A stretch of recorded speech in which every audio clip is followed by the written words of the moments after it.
రోజులే ఫైల్ చేసి rupee gold shop యజమానులు ఎంతో ప్రాపర్టీ వాల్యూబుల్ ప్రాపర్టీ మన షాప్లలో ఉంటుంది. అర్ధరాత్రి కూడా కనుక ఒక 5 రోజులు కనుక ప్రపోజల్ వచ్చేసి ఫైల్ చేయగలిగితే మనము ఏ విధంగా ఎవరైనా గోల్డ్ షాప్ యజమానులు కానీ బ్యాంక్ మేనేజర్లు కానీ బ్యాక్ సైడ్ అక్కడ మొత్తం గ్యాస్ తీసుకెళ్ళాం. సో ఇక్కడ కూడా చూస్తే నేను బ్యాంక్ ఫిజికల్ చూస్తే ఒక యూనియన్ బ్యాంక్ చూసినాను, ఎస్బీఐ బ్యాంక్ మందపల్లి చూసాను, అండ్ మా పిల్లపల్లి ఒక ఎస్బీఐ బ్యాంక్. ఒక చిన్న లైట్ ఉంటుంది, గేట్ ఉంటుంది, గేట్ తాళం ఉంటుంది.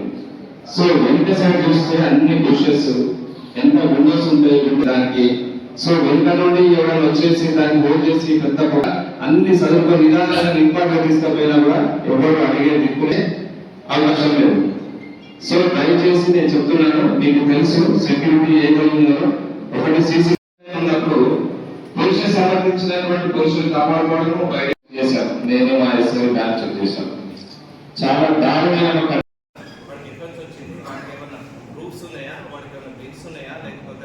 Source of that ornament, source of that property ఏమైనా ఎవిడెన్స్ ఉందా? బంగారం ఎంత కలిగిస్తే దానికి ఇక్కడ దొంగతనం చేసి చేసుకుని క్యాష్ నోటీసులు అమ్ముతారంటే అదొక కొన్ని గోల్డ్ షాప్లు అక్కడ తీసుకుంటారు, దొంగ బంగారం ఉంటారు.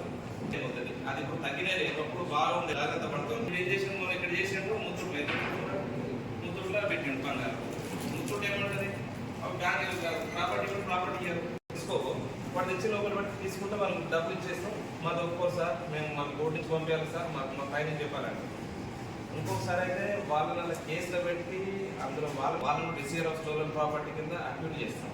చేసి 100% వాళ్ళని కూడా అందులో రికార్డు తీసుకొస్తాం. ఎందుకంటే ఈ బ్యాంక్ అనేది ఇటువంటి వస్తుంది. ఇస్తే ఏమైతుంది, రేపు పొద్దున బయట కస్టమర్లు కూడా తెలిసిపోతుంది. సో అందుకని మీరు ఏ బ్యాంక్ తెచ్చినా కూడా ఒకసారి చూడండి, వాడికి ఏమన్నా తెలిసిన వాళ్ళు ఉంటే తెచ్చుకొని ఒక పర్సన్ని.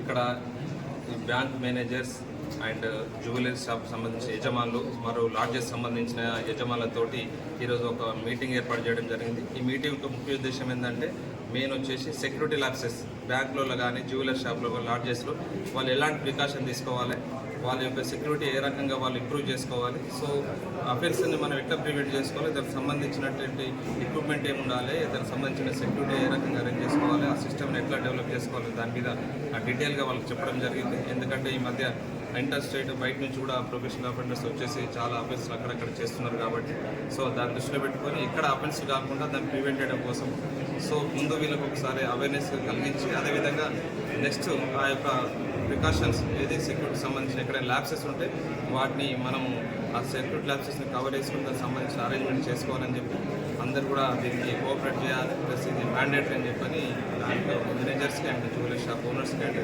లాడ్జెస్ సంబంధించినటువంటి యజమానులకు ఈరోజు వాళ్ళకు అవేర్నెస్ ప్రోగ్రామ్ కండక్ట్ చేయడం జరిగింది. దీనికి మందపల్లి సిఐ గారు and Peddapalli town inspector and మా రూరల్ అండ్ కాశీపేట ఎస్ఐ గారు, మిగతా మా సబ్ డివిజన్ పోలీస్ అంతా ఈరోజు ఇక్కడ మీటింగ్ ఏర్పాటు చేశారు.